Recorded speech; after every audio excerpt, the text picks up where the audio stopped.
মহাসড়কের বনানী এলাকায় সড়কের উপরে 3টি বিদ্যুতের খুঁটি পড়ে যাওয়ায় ব্যাহত হচ্ছে যান চলাচল। এই ঘটনায় বগুড়ার বেশিরভাগ এলাকা বিদ্যুৎ বিচ্ছিন্ন হয়ে রয়েছে। এ নিয়ে বিস্তারিত জানাতে বগুড়ার বনানী এলাকা থেকে যুক্ত হয়েছেন সহকর্মী রাজীব সেলিম। রাজীব, জানাবেন যে বৈদ্যুতিক খুঁটি অপসারণ করা হয়েছে কিনা, বিদ্যুৎ সংযোগ স্বাভাবিক কখন হতে পারে, বিদ্যুৎ বিভাগ কি বলছে?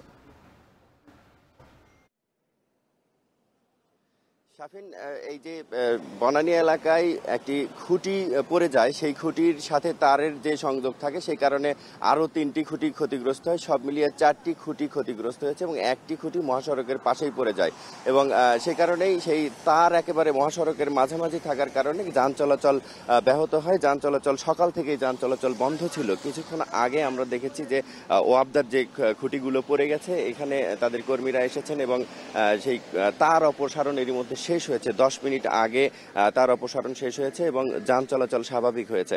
এবং এই যে তারগুলো অপসারণ করে যান চলাচল স্বাভাবিক করা হলেও যে বিদ্যুৎ সংযোগ ব্যাহত হচ্ছে বাসাবাড়ি এবং কলকারখানাগুলোতে, সেই সংযোগ দিতে তাদের আরও কিছুটা সময় লেগে যাবে। আপনি নিশ্চয় দেখতে পাচ্ছেন যে একটি খুঁটি একেবারে সড়কের উপর পড়ে রয়েছে এবং আরও 3টি খুঁটি হেলে রয়েছে। একটি খুঁটি বাড়ির উপর পড়েছে একটি। তবে এখানে বড় ধরনের দুর্ঘটনা ঘটতে পারত। এই যে লাইনটি সংযোগ বিচ্ছিন্ন হয়ে রাস্তায় পড়ে আছে, এটি হচ্ছে 33,000 ভোল্টের লাইন। এই আশপাশের যে কলকারখানা এবং বগুড়ার দক্ষিণ অংশের যে ঘরবাড়িগুলো রয়েছে, সেই ঘরবাড়িগুলোতে এখন একেবারে বিদ্যুৎ সংযোগ বিচ্ছিন্ন রয়েছে।